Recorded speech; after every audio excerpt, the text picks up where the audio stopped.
तो चलिए शुरू करते हैं।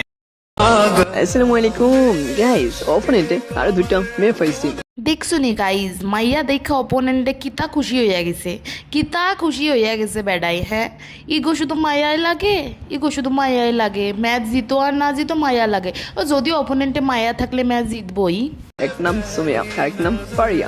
তো এইখানে দেখো সুমিয়া কিন্তু আমার সামনে ছিল, চুপে চুপে বসে ছিল। সব কিছু ঠিক আছে দোস্ত, সব কিছু ঠিক আছে, কিন্তু তুমি এমনি কেন কথা কইতেছো?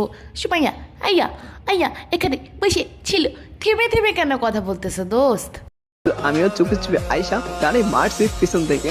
তো তো তোমার শরম করলো না দোস্ত? দুইখান মায়াই তো আইসে, আর দুখান মরদের মারতে কতই বা সময় লাগতো, তুমি তাও আবার পেছন থেকে মারছো। হ্যাঁ তোমার শরম লাগে না? একটা প্লেয়ার আছে না পারিয়া, পরে কিন্তু এখন আমি পৌঁছার ভালোবাসা করতে হবে। আর সুমিয়ারে এর আগে ফিনিশ হয়ে গেছে, ও আমার বুঝছে আমি যেন ওরে পৌঁছার ভালোবাসা করবো। কিছু কিছু কথা বুঝতেছি, কিছু কিছু কথা আমি বুঝতে পারতাছি না, বাট তবুও ভাইয়া তোমার বাংলাদেশি অ্যাকসেন্টটা অনেক সুন্দর, আমি ট্রাই করব। তার জন্য তো অনেক কষ্ট আমার বুকে, ওরে আমি করতে পারি নাই। তো এখানে দেখো লাস্ট প্লেয়ার ছিল পারিয়া, এখন ওরে আমি ভালোবাসা করবো অ্যাকসেপ্ট করে নিয়ে গো।